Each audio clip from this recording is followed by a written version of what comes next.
إن الحمد لله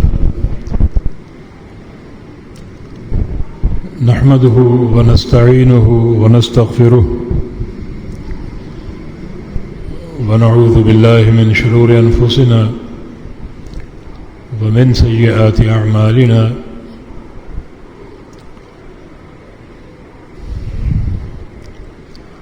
من يهده الله فلا مضل له ومن يضلل فلا هادي له وأشهد أن لا إله إلا الله وحده لا شريك له وأشهد أن محمدا عبده ورسوله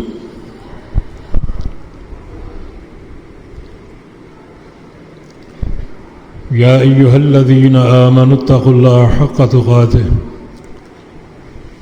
ولا تموتن إلا وأنتم مسلمون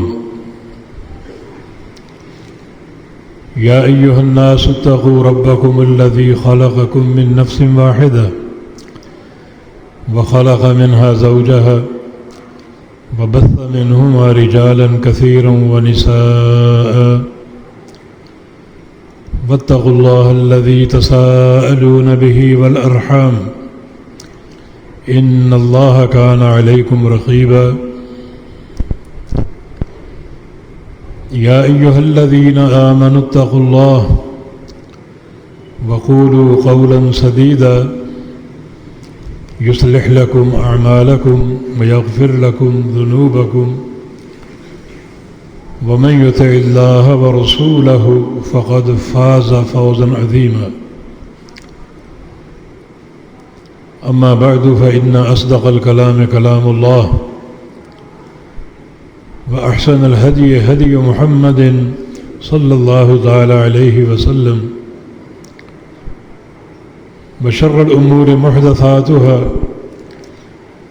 وكل محدثة بدعة وكل بدعة ضلالة وكل ضلالة في النار من يطع الله ورسوله فقد رشد واهتدى ومن يعص الله ورسوله فقد ضل وغوى اللهم صل على محمد وعلى آل محمد كما صليت على إبراهيم وعلى آل إبراهيم إنك حميد مجيد اللهم بارك على محمد وعلى آل محمد كما باركت على إبراهيم وعلى آل إبراهيم إنك حميد مجيد سبحانك لا علم لنا إلا ما علمتنا إنك أنت العليم الحكيم رب اشرح لي صدري ويسر لي أمري واحلل عقدة من لساني يفقه قولي أما بعد فأعوذ بالله من الشيطان الرجيم من همزه ونفخه ونفسه بسم الله الرحمن الرحيم يا أيها الذين آمنوا ادخلوا في السلم كافة ولا تتبعوا خطوات الشيطان إنه لكم عدو مبين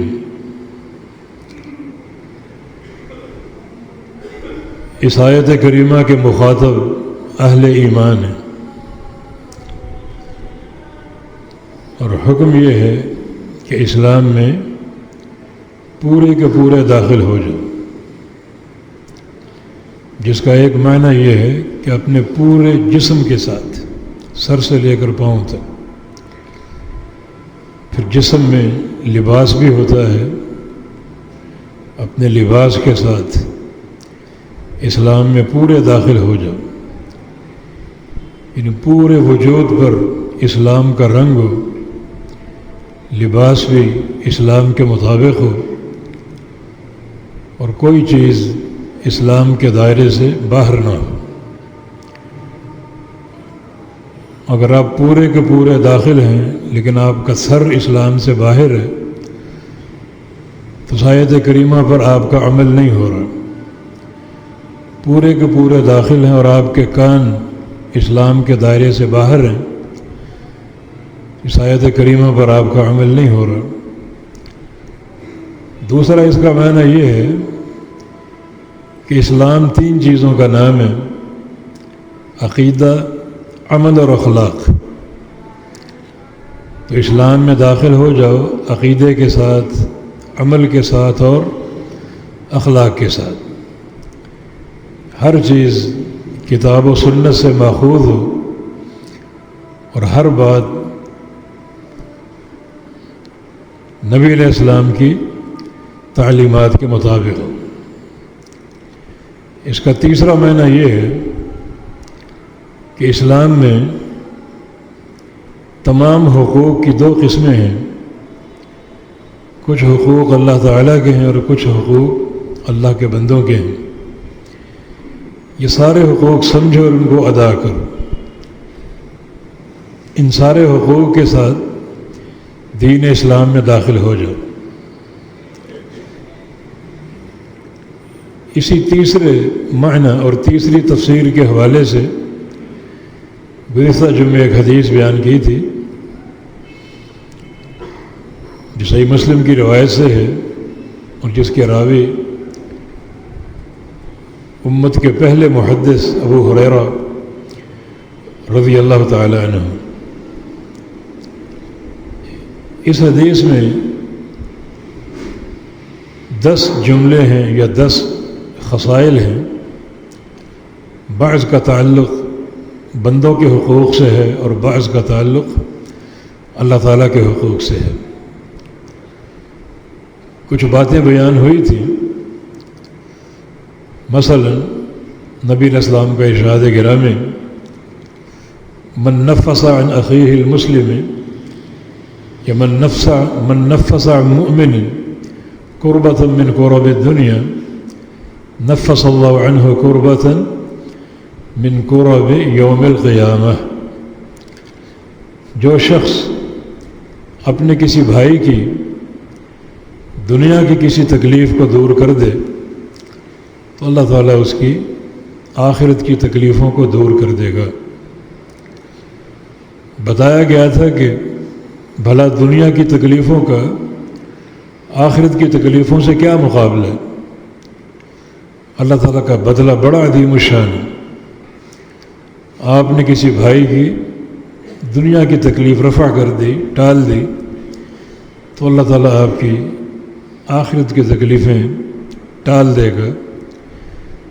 مرنے کے بعد پہلی اسٹیج قبر کی ہے، اللہ تعالیٰ قبر کے عذاب کو ٹال دے گا، یہ قبر کے سانپوں اور بچھوؤں کو ٹال دے گا۔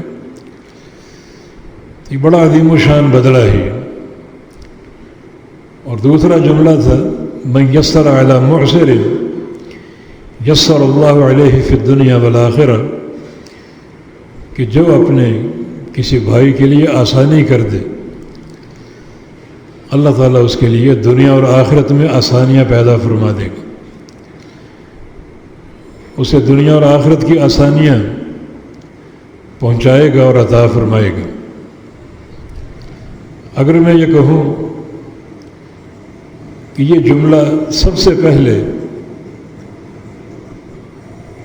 وقت کے حکام پر منطبق ہوتا ہے جنہیں اللہ تعالیٰ اقتدار دیتا ہے، اقتدار کی کرسی پر بیٹھ کر جو ان کے انتہائی ضروری کام ہیں ان میں سے ایک کام یہ بھی ہے کہ وہ اپنی رعیت کے لیے آسانیاں مہیا کریں، ایسے فیصلے کریں اور ایسی امور کی تقسیم کریں کہ رعیت کے لیے آسانی ہو، نہ یہ کہ اقتدار کی کرسی پر بیٹھ کر رعایا کو پیس کے رکھ دیا جائے۔ اس جملے کی تفسیر میں بہت لمبی باتیں ہو سکتی ہیں اور بہت کچھ کہا جا سکتا ہے۔ اب آپ بتائیے کہ حکام کی طرف سے ٹیکسوں کا نفاذ یہ کون سی آسانی؟ اللہ تعالی نے اپنے بندوں کے مال میں سے جو اپنا حق لینا ہے وہ لے لیا ہے، 2.5% زکوٰۃ دو، یہی لوگوں پر فرض ہے، اور وہ بھی سال کے بعد، اس کے بعد کوئی تقاضا نہیں، اللہ تعالیٰ کی طرف سے کوئی فریضہ نہیں ہے، کوئی واجب نہیں ہے۔ ہاں اگر آپ کی طیب خاطر ہو، بخوشی آپ صدقہ دینا چاہیں تو صدقہ دے دیں، جتنا چاہے دیں، جسے اللہ تعالیٰ لوٹائے گا آپ تک بڑھا چڑھا کر، اضاعف مضاعف۔ مثال بیان کی کہ ایک بیج آپ ڈالتے ہیں گندم کا، اور اس سے سٹے تیار ہوتے ہیں، ہر سٹے میں 100 دانے ہوتے ہیں۔ اللہ رب العزت آپ کے ایک بیج کو 700 گنا بڑھا دے گا اور عطا فرمائے گا، اس کا وعدہ ہی۔ لیکن جو فرض بندے پر عائد ہوتا ہے وہ صرف زکوٰۃ ہے۔ تو اس کے علاوہ اگر کوئی حکومت، کوئی راعی ٹیکسوں کا نفاذ کرے گا تو یہ ایک ظلم ہے، یہ آسانی نہیں ہے۔ الظلم ظلمات یوم القیامہ، یہ ظلم جو ہے نا، یہ قیامت کے اندھیرے ہیں۔ ظلم کا معاملہ اللہ تعالیٰ چھوڑے گا نہیں۔ جو بندہ ظلم کرے، چھوٹا کرے، بڑا کرے، اگر وہ توبہ نہیں کرتا تو سمجھو کہ اس کے لیے قیامت کے اندھیرے تیار ہو رہے ہیں۔ ان اندھیروں کا سامنا کرنا پڑے گا اسے، وہ اندھیرے ساتھ لے کر چلنا ہوگا، اور وہاں تو ضروری ہے راستہ دکھائی دے، سجھائی دے۔ اندھیروں میں آگے کیسے بڑھو گے؟ پل صراط کا خطرناک مقام کیسے عبور کرو گے، جو ایک لمبا ریزر ہے جس پر سے ہر بندے نے گزرنا ہے، جہنم کی پشت پر نصب ہے، اور اسے عبور کر کے جنت کا داخلہ ملے گا۔ وہ جنت کا واحد راستہ ہے۔ تو اگر یہاں دنیا میں اندھیرے جمع کرو گے کیا بنے گا قیامت کے دن؟ یہ ٹیکسوں کا نظام سراسر ظلم ہے۔ پھر مختلف محکموں میں جو آفیسر متعین کیے گئے ہیں، ان کی بھی کوشش ہوتی ہے کہ آنے والوں پر ظلم ڈھایا جائے۔ کچھ لوگ اس لیے ان کا کام نہیں کرتے، ٹالتے رہتے ہیں کہ ہماری اہمیت کا ان کو احساس ہو کہ تم تو کیڑے مکوڑے ہو، اصل تو ہم ہیں جنہیں یہ ڈیوٹی تفویض کی گئی۔ یہ اس لیے ٹالتے ہیں کہ اس بہانے مال بٹورنا، رشوت بٹورنا، یہ پھر مرکب ظلم ہو جائے گا، ڈبل ظلم ہو جائے گا، اندھیرے اور گہرے ہو جائیں گے۔ حالانکہ اللہ تعالیٰ کسی کو اقتدار دیتا ہے، اس اقتدار کے اندر جو بھی آفیسران بالا ہیں جنہیں ایک کرسی دی گئی رعیت کا کام کرنے کے لیے، یہ سب کے سب اپنے آپ کو رعیت کا والد یا باپ سمجھیں اور آنے والوں کو اپنی اولاد سمجھیں، اور کوشش کریں کہ ان کو بار بار نہ آنا پڑے، ایک ہی نشست میں ان کا کام پورا ہو جائے، ان کو آسانی دی جائے۔ اس طرح اگر آسانی دو گے تو اللہ تعالیٰ آپ کے لیے دنیا اور آخرت کی آسانیاں جمع فرما دے گا۔ دنیا میں بھی آسانیاں عطا فرمائے گا اور قیامت کے دن بھی آسانیاں عطا فرمائے گا۔ اسی طرح واللہ فی عون العبد ما کان العبد فی عون اخیہ، بندہ اگر اپنے کسی بھائی کی مدد کرتا ہے تو اللہ تعالیٰ اس کی مدد کرتا رہتا ہے۔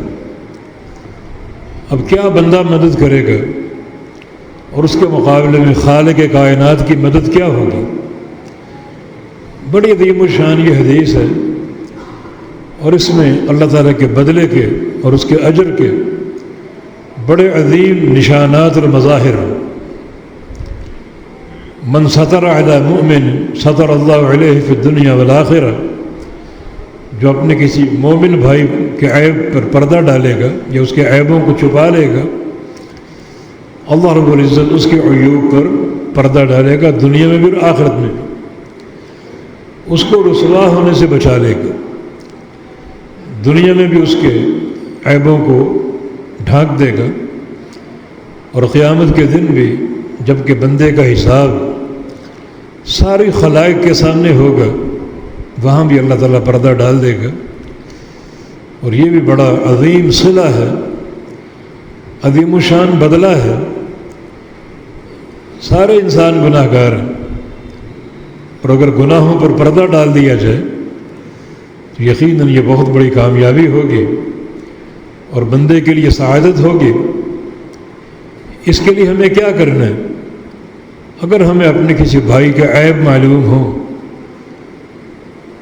اس کے اندر کوئی کمی کوتاہی ہمارے علم میں ہو، تو اس کو چھپا لو اور اس کو رسوا نہ کرو۔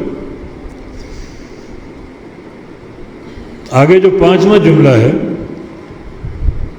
من سلک طریقا یلتمس فیہ علما سہل اللہ لہ بہ طریقا الی الجنہ، جو کسی راہ پر چلے علم طلب کرنے کے لیے، اللہ تعالیٰ اس کا جنت کا راستہ آسان کر دیتا ہے۔ یہ بھی ایک بڑا عظیم الشان پروگرام ہے جنت کو کمانے کا۔ علم کی راہ پر چلنا، علم حاصل کرنے کے لیے، تو سمجھے کہ وہ جنت کی طرف جا رہا ہے، اس کا جنت کا راستہ آسان ہو جاتا ہے۔ اللہ تعالیٰ ایسی توفیق دیتا ہے کہ وہ اہل جنت والے اعمال انجام دیتا ہے اور جنتی بن جاتا ہے۔ من سلک طریقا، جو چلے ایک راستے پر، یلتمس فیہ علم، اس راہ پر چل کر علم حاصل کرتا ہے۔ بتایا گیا تھا کہ اس کے 2 معنی علماء نے کیے ہیں، بالخصوص علامہ ابن رجب البغدادی رحمہ اللہ۔ وہ کہتے ہیں کہ علم کی راہ پر چلنا، اس کی 2 تفسیریں ہیں۔ ایک قدموں سے چل کر جانا، یا کوئی بھی سواری ہو، اس سواری پر سوار ہو کر جانا کسی عالم کی طرف، کسی درسگاہ کی طرف۔ دوسرا اس کا معنی علم کی راہ پر چلنا، یعنی ان بنیادوں پر چل کر علم حاصل کرنا جو کتاب و سنت سے ماخوذ ہے۔ طلب علم کا راستہ بناوٹی یا مصنوعی نہیں ہوتا، بلکہ طلب علم کا ایک پروگرام، راستہ اور بنیادیں ساری آپ کے سامنے بیان کی گئی ہیں کتاب و سنت کے ذریعے۔ ان بنیادوں پر چل کر علم حاصل کرو۔ یہ نہ سمجھو کہ یہ بات، یہ حدیث صرف مدارس کے طلباء کے لیے، ہر شخص چلتا ہے اور علم حاصل کرتا ہے۔ آج آپ اپنے گھروں سے آپ چل کر آئے ہیں، صرف جمعہ کی ادائیگی مقصود نہیں ہے، بلکہ وہ علم جو ممبر سے بیان ہوگا اس کا بھی قصد ہے، اس کی بھی نیت ہے آپ کی۔ کچھ سنیں گے، کچھ سننے کو ملے گا، قرآن و حدیث کے ارشادات، اور کچھ باتیں حاصل ہوں گی، کچھ علم حاصل ہوگا۔ تو یہ آپ کا چلنا ادائیگی جمعہ کے لیے بھی ہے اور طلب علم کے لیے بھی۔ یہ چلنا بڑا قابل قدر ہے۔ تبھی تو جمعے کے لیے اپنے گھر سے چل کے آنا، ہر قدم پر 1 سال کی عبادت کا ثواب ہے۔ آپ کی نیتیں بہت سی ہیں، آپ نے نماز ادا کرنی، آپ نے جمعہ پڑھنا ہے، آپ نے ممبر سے ایک عالم کی باتیں سننی ہیں کتاب و سنت کی روشنی میں، بڑا اس کا اجر ہے۔ یہ آپ کا چل کر آنا بڑا قابل قدر ہے۔ اسی طرح آپ کے کانوں میں کوئی اعلان آئے کہ فلاں جگہ درس قرآن ہوگا، درس حدیث ہوگا، اور فلاں عالم یا شیخ درس دیں گے، تو بڑے شوق سے جائیے سننے کے لیے۔ یہ چل کر جانا بھی یہ طلب علم کی راہ میں جانا ہے۔ من سلک طریقا یلتمس فیہ علما سہل اللہ لہ بہ طریقا الی الجنہ، جو ایک راہ پر چلے طلب علم کے لیے تو اللہ اس کا جنت کا راستہ آسان کر دیتا ہے۔ تو آپ وہ درس سننے کے لیے جائیں گے، یہ چل کر جانا آپ کا جنت کا سفر ہے، آپ جنت کے راہی ہیں، اور جنت کا راستہ آپ کے لیے آسان کر دیا جائے گا۔ اسی طرح کوئی مشکل درپیش ہو، کوئی سوال آپ کے ذہن میں ہے، تو اس کا جواب لینے کے لیے آپ کسی عالم کے پاس جائیں۔ یہ چل کر جانا بھی طلب علم کے لیے ہے، اس کا بھی یہی اجر ہے۔ ہاں، ایک طالب علم جو ہے، جو 8 سال اپنے دیتا ہے کسی دینی ادارے کو، اس کا تو کوئی مقابلہ نہیں، اس کا ایک ایک قدم بڑی برکتوں سے بھرپور ہے۔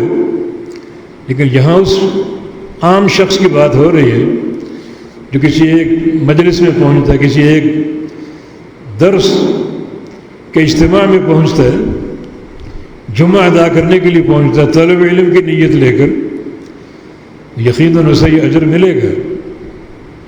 ایک طالب علم کا مقابلہ نہیں کر سکتا، وہ تو بہت ہی اونچا ہے اور بڑے ایک اجر کثیر کا مستحق ہے۔ لیکن آپ کے یہ سارے سفر بھی طلب علم کی راہ میں لکھے جائیں گے اس اجر کے ساتھ کہ اللہ تعالیٰ جنت کا راستہ آسان کر دے گا۔ یہ بھی جنت کا پروگرام ہے۔ اس کی ایک مثال دیتا ہوں مسند احمد کی حدیث سے، اور طبرانی میں بھی یہ حدیث موجود ہے۔ یہ صفوان ابن عسال المرادی نبی علیہ السلام کے صحابی، ان کی روایت سے، یہ صفوان ابن عسال بڑے عظیم صحابی تھے۔ نبی علیہ السلام کے ساتھ انہوں نے 12 جہادی معرکوں میں شرکت کی تھی، مجاہد تھے، بہت بڑے تاجر بھی تھے، اور تجارت کے لیے اکثر یہ سفر کیا کرتے تھے۔ تو سفر کے تعلق سے ایک سوال ان کو کرنا تھا، تو نبی علیہ السلام کی خدمت میں حاضر ہوئے وہ سوال کرنے کے لیے۔ سوال صرف یہ تھا کہ مسافر کے لیے موزوں پر مسح کی کیا مدت ہے، مسافر کے لیے، مقیم کے لیے موزوں پر مسح کی کیا مدت، صرف یہ ایک نقطہ پوچھنا تھا۔ تو آپ کی خدمت میں حاضر ہوئے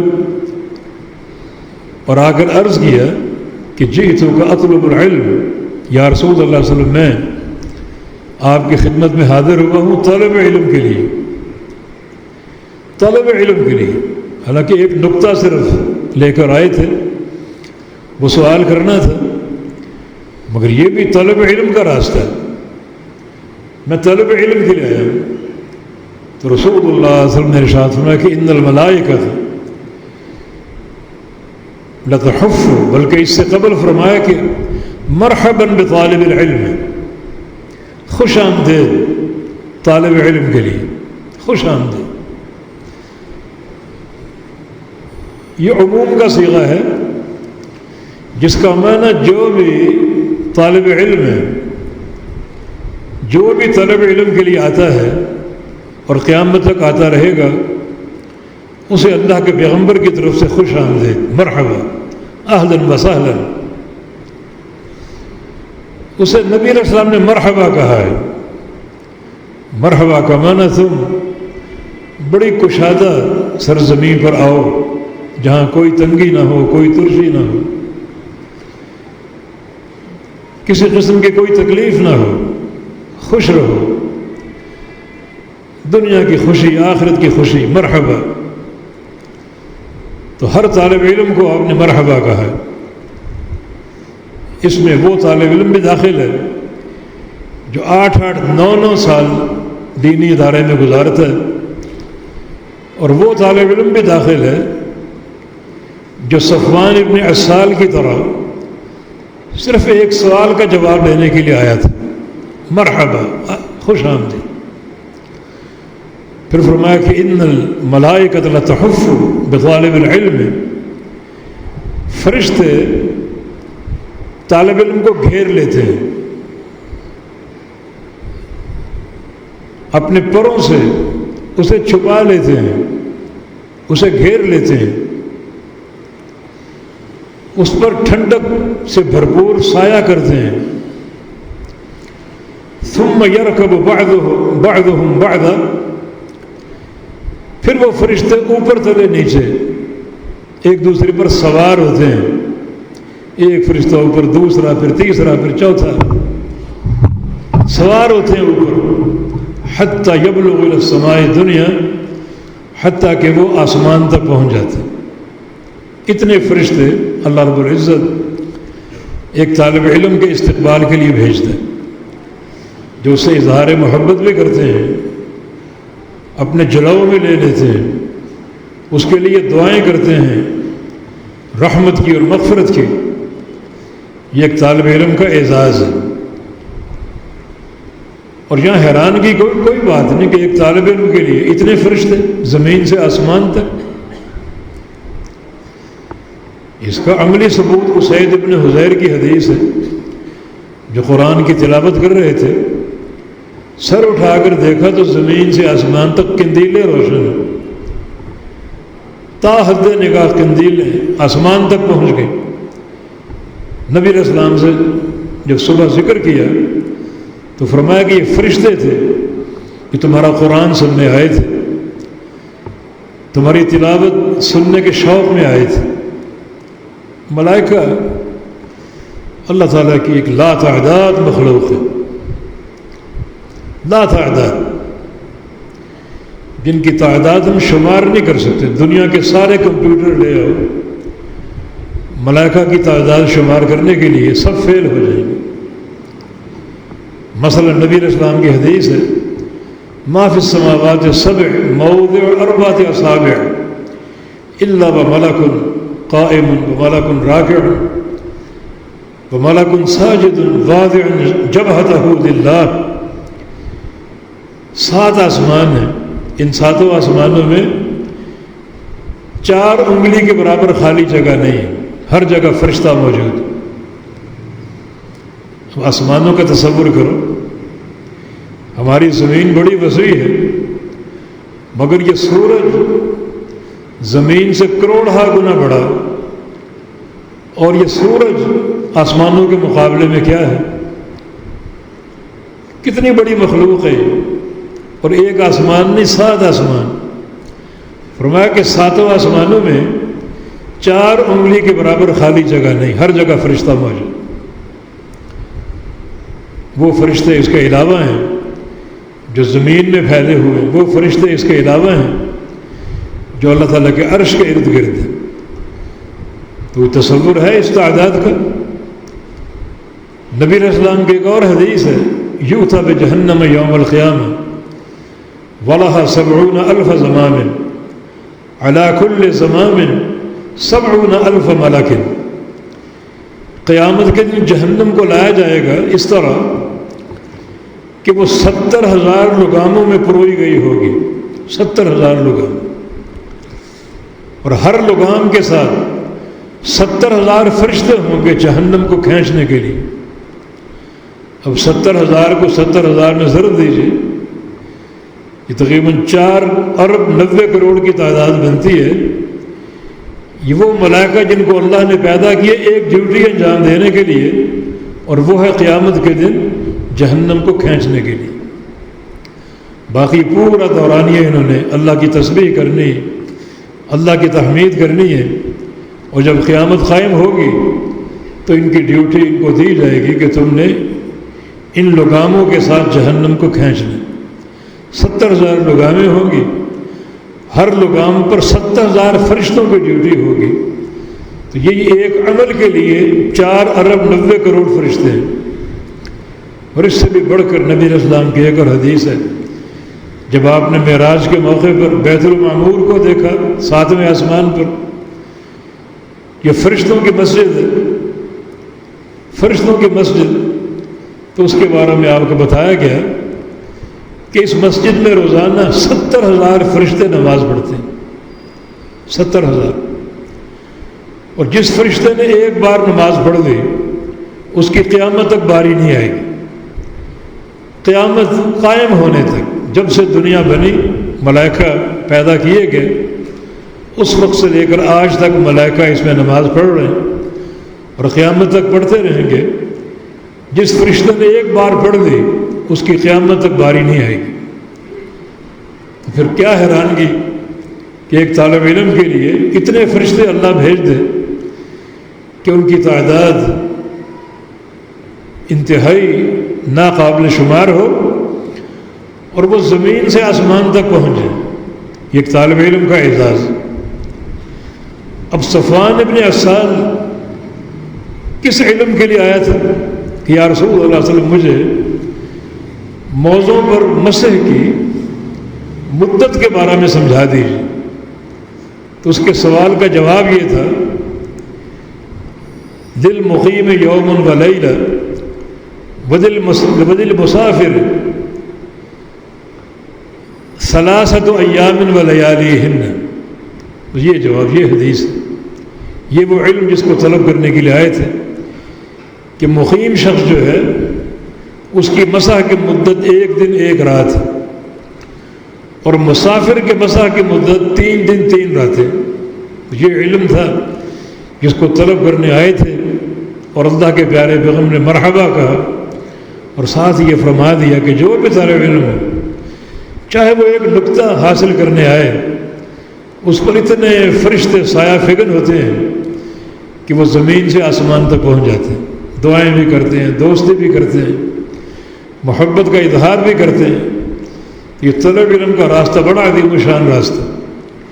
تو ہم نے آپ کے ذہن سے ایک شبہ نکالا ہے کہ یہ نہ سمجھیں کہ یہ حدیث دینی مدارس کے طلباء کے لیے، ان کا مقام بہت اونچا ہے، ان کے مقام تک آپ نہیں پہنچ سکتے، لیکن یہ حدیث ان لوگوں کو بھی شامل ہے جو ایک مسئلہ دین کا معلوم کرنے کہیں جائیں، ایک عالم کا درس قرآن سننے جائیں، درس حدیث سننے جائیں، جمعہ میں حاضر ہوں طلب علم کی نیت لے کر کہ کچھ علم کی باتیں سنیں گے، کچھ علمی نفع ہوگا، تو ان لوگوں کو بھی حدیث شامل ہے، وہ بھی طالب علم ہے، وہ بھی اللہ کے پیغمبر کی زبان مبارک سے مرحبا کے مستحق ہیں۔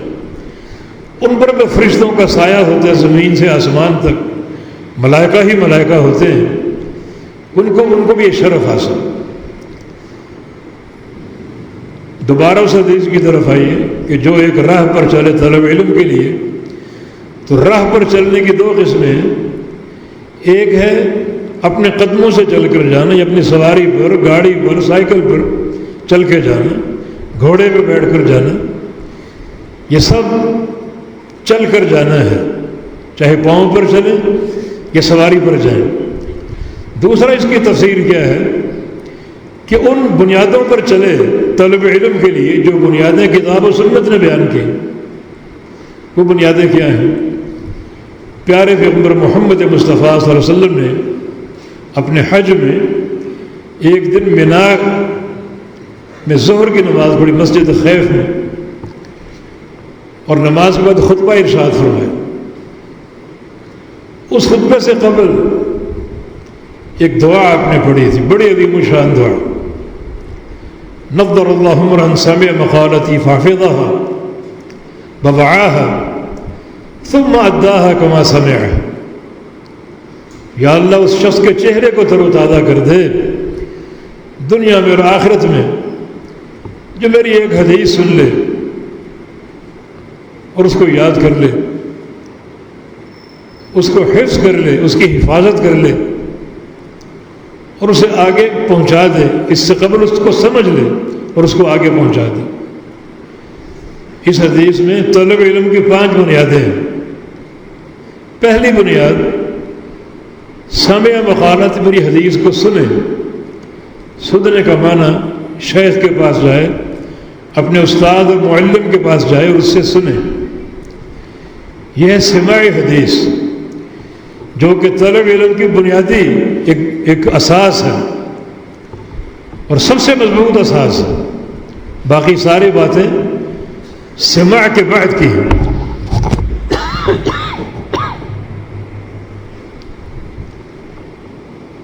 باقی ساری باتیں سماع حدیث کے بعد کی، حفظ ہے، سمجھ ہے، عمل ہے، آگے پہنچانا ہے۔ حفظ کب کرو گے؟ جب سنو گے۔ عمل کب کرو گے؟ جب سنو گے۔ فہم کیسے ہوگا؟ جب سنو گے۔ تو علم کا سماع مشائخ سے، علماء سے، یہ ایک بہت بڑی بنیاد ہے جو خود حدیث نے بیان کی، اللہ کے پیارے پیغمبر نے بیان کی۔ علم کا سماع اور حدیث کا سماع، اس بنیاد پر آج خاص طور پہ توجہ دینے کی ضرورت ہے، کیونکہ بہت سے شعبہ بعد اور بہروپیے اس بنیاد پر چلے بغیر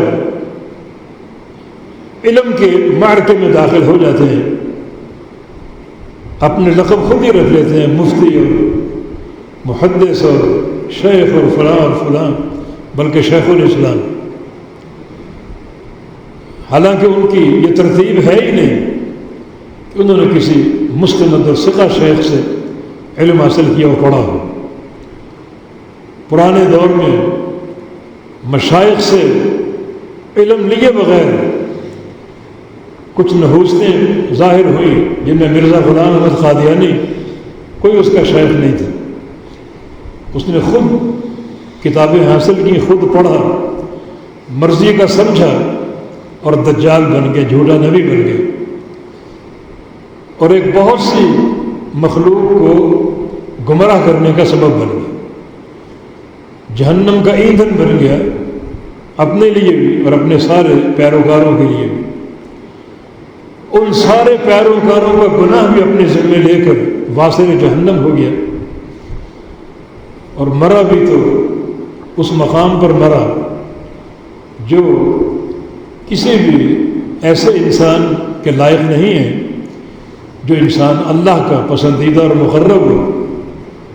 ٹٹی خانے میں مرا، غلاستوں کے ڈھیر میں مرا، اور غلاستوں لتھڑا ہوا مرا۔ یہ ایک نبی کا مقام؟ نبی تو بڑا پاکیزہ ہوتا ہے۔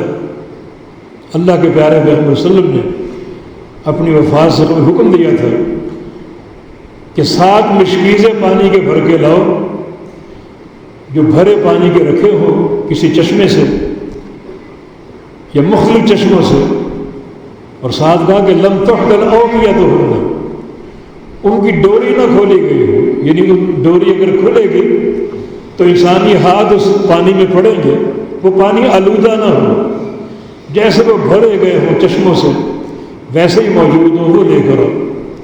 تو اللہ کے پیارے پیغمبر نے اپنی وفات سے قبل ان 7 مشکیزوں کے پانی سے غسل کیا۔ آپ کا چہرہ دمک رہا تھا، نور سے بھرا ہوا تھا، اور ایک یہ نبی جس کا چہرہ غلاستوں میں لتھڑا ہوا تھا،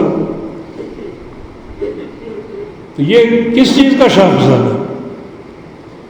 علم اپنی مرضی کا حاصل کیا، مرضی کا سمجھا، اور جھوٹا مدعی نبوت بن گیا اور ایک خلق کثیر کو گمراہ کر گیا۔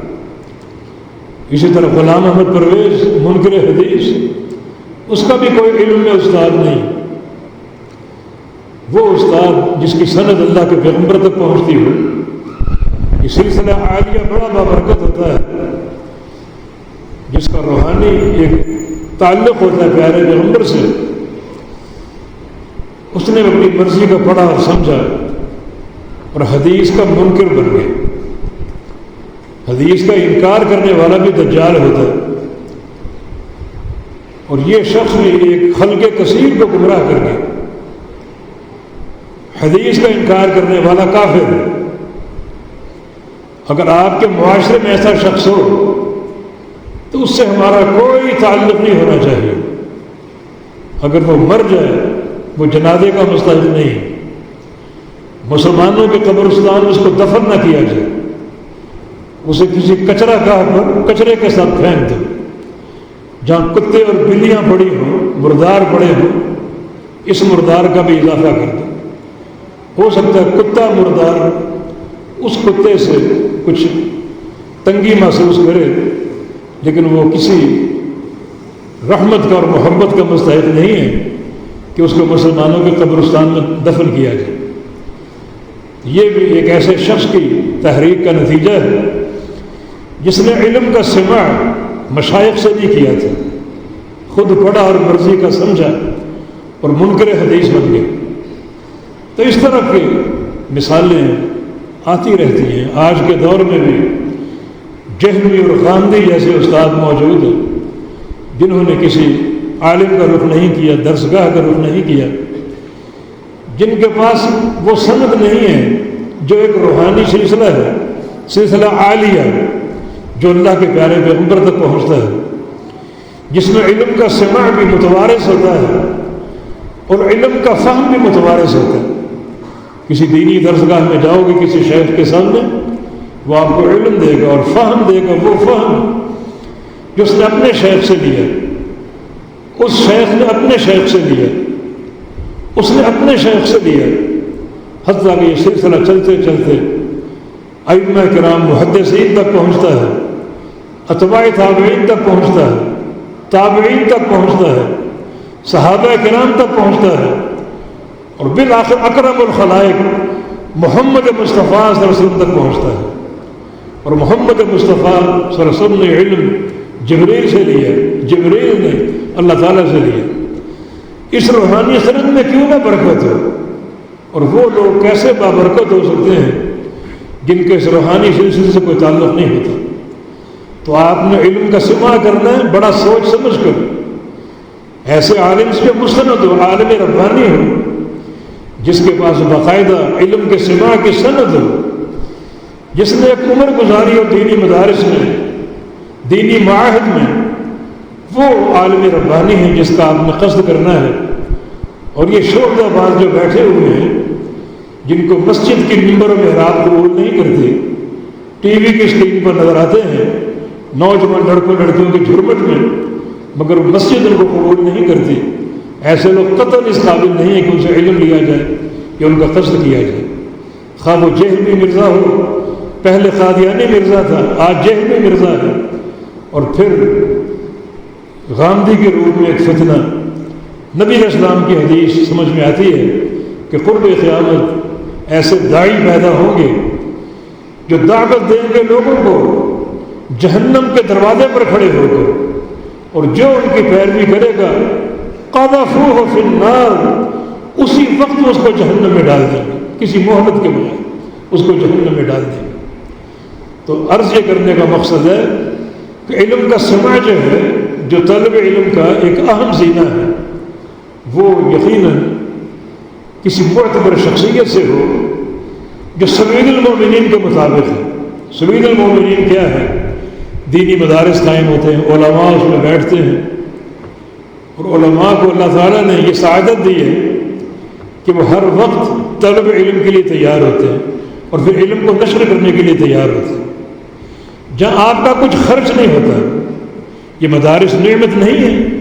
پاکستان میں لاکھوں مدارس ہوں گے، کوئی بجٹ نہیں ان کا، کوئی گورنمنٹ پر بوجھ نہیں ہے، باقی یونیورسٹیاں ہیں، کالج ہیں، میڈیکل، زراعت، گورنمنٹ باقاعدہ اس کا بجٹ تیار کرتی ہے اور وہ خرچ ہوتا ہے، فیسیں ہوتی ہیں۔ یہاں کوئی فیس نہیں، کتابیں آپ کو مہیا کی جاتی ہیں، کھانا آپ کو پیش کیا جاتا ہے، گویا پوری قوم کے آپ مہمان ہیں، کپڑے آپ کو فراہم کیے جاتے ہیں، ہر چیز آپ کو مہیا، علاج تک مہیا کیا جاتا ہے۔ اور پھر جب فارغ التحصیل ہوتے ہیں تو پوری امت کے خادم ہوتے ہیں۔ اپنی مثال میں آپ کو دیتا ہوں، ہم رات کو ہمارا سونے کا وقت ہوتا ہے، یورپ کے جاگنے کا وقت ہوتا ہے، پھر رات کو کالیں آ رہی ہیں، کسی کی 12 بجے، کسی کی 1 بجے، فلاں سوال کا جواب دیجیے، فلاں سوال کا جواب دیجیے۔ یقین کرے کبھی ہم نے اف تک نہیں کیا، اللہ تعالیٰ نے یہ بات دل میں ڈال دی، اور یہ خدمت ہے اس علم کے ذریعے قوم کی، کوئی فیس نہیں، کوئی بالکل یہ علم نشر کرنے کی کوئی فیس نہیں، کوئی تنخواہ نہیں۔ لیکن دوسرے یہ شعبے، ایک وکیل سے آپ بات کریں، 10 منٹ آپ کو ٹائم دے گا، فیس لے گا آپ سے۔ ڈاکٹر کے پاس آپ چلے جائیں، نسخہ لکھے گا 5 منٹ میں، فیس لے گا آپ کی۔ لیکن یہ علم کا راستہ اللہ تعالیٰ نے آپ پر حجت قائم کر دی، کچھ خرچ نہیں ہوگا آپ آئیں گے، آپ کی مہمان نوازی ہوگی۔ ایک عالم دین سے بڑھ کر کوئی مہمان نواز نہیں ہوتا، اور آپ کو علم بھی دیا جائے گا۔ لیکن اتنی ڈیوٹی تو آپ انجام دیں کہ علم کس سے لینا ہے؟ ان شعبہ بازوں سے جن کی کوئی روحانی سمجھ نہیں، جو اپنی مرضی کا پڑھ کر سمجھ کر میدان عمل میں آ گئے اور اللہ کی مخلوق کو گمراہ کر رہے ہیں۔ یاد رکھو آپ پر بھی حجت قائم ہے، علماء موجود ہیں، مدارس موجود ہیں، علماء کی سند آپ کے سامنے موجود ہے، تو آپ ان کا قصد کریں۔ کسی ایسے شخص کے پاس جانا، اس کو فون کرنا یا اس کی باتیں سننا یقیناً وقت کا ضیاع بھی ہے اور قیامت کا محاسبہ بھی ہے، جس میں پکڑ ہو سکتی ہے، پکڑ ہو سکتی ہے۔ یہ راستہ بڑا خطرناک ہے۔ تو یہ جو اللہ کے نبی کے حدیث، اس پر بھی بات ہماری چل رہی ہے کہ من صالح کا طریق ہے، ایک راہ پر چلے۔ وہ راستہ کیا جس پر آپ نے چلنا؟ اس راستے میں آپ شامل ہیں، طلب علم کے راستے۔ ایک سوال آپ معلوم کرنے جائیں، جواب لینے جائیں، تو آپ طالب علم ہیں، اور اس فضیلت میں آپ داخل اور شامل ہیں۔ ہاں، طالب علم جو اصل مدارس میں بیٹھتا ہے وہ تو ایک بڑے بلند درجات پر فائز ہے، لیکن ابتدائی طور پر اگر آپ علم طلب کرنے جائیں گے تو یہ حدیث آپ کو شامل ہے، اور یہ حدیث جو فضیلت اس میں بیان ہوئی ہے وہ آپ کو حاصل ہو سکتی ہے، لیکن کم از کم ان چند بنیادوں کو پورا کیجیے جو کتاب و سنت نے آپ کے سامنے پیش کی۔ ایک نقطہ لینے کے لیے جانا، موسیٰ علیہ السلام خضر علیہ السلام کے پاس گئے، کتنا طویل سفر کر کے، اور صرف 3 باتیں لے کر آئے، بس چوتھی بات خضر نے نہیں بتائی، صرف 3 چیزیں لے کر آئے۔ اللہ کے پیغمبر نے فرمایا تھا کہ کاش موسیٰ صبر کر لیتے تو ہمیں علم کی اور باتیں معلوم ہوتی، لیکن صرف 3 نقطے ان کی وضاحت لے کر واپس آ گئے۔ طویل سفر آنے کا بھی اور جانے کا بھی، ایک ایک قدم جو ہے وہ بابرکت ہوتا ہے، بڑا وہ اجر و ثواب کا باعث ہوتا ہے، تو اس کی آپ قدر کریں، لیکن ساتھ ساتھ اپنی جو ایک حجت آپ پر قائم ہے اس کو بھی پورا کریں۔ ایسے لوگ کسی تعلق کے مستحق نہیں، نہ ان کے پاس جانا، نہ ان سے کوئی سوال کرنا، نہ ان کے پروگرام دیکھنا کسی یوٹیوب وغیرہ پر۔ یہ سارا کا سارا وقت کا ضیاع ہے، ایک ایک لمحے کا قیامت کے دن حساب ہوگا۔ تو اس حدیث کو سامنے رکھتے ہوئے اس پہلی بنیاد پر خوب غور کریں۔ کچھ بنیادیں اور بھی ہیں جو عرض کریں گے، اللہ پاک ہمیں صحیح فہم عطا فرما دے۔ اللہ ہمارے دلوں میں علماء راسخین، علماء ربانیین کی محبت پہ مست کر دے، ان کے ساتھ ہمارا تعلق اور ناطہ جوڑ دے، اور اللہ پاک ہمیں سچے دین کا فہم عطا فرما کر وہ ساری بنیادیں عطا فرما دے جو طلب علم کی راہ میں بیان ہوئی ہیں۔ قرآن و حدیث میں ان کا ذکر ہوا، اللہ پاک ہمیں ان کا اہل بنا دے، اللہ ہم سے راضی ہو جائے، ہمارے گناہوں کو معاف فرما دے۔ اقول قولی ھذا واستغفر اللہ لی ولکم وآخر دعوانا ان الحمد للہ رب العالمین۔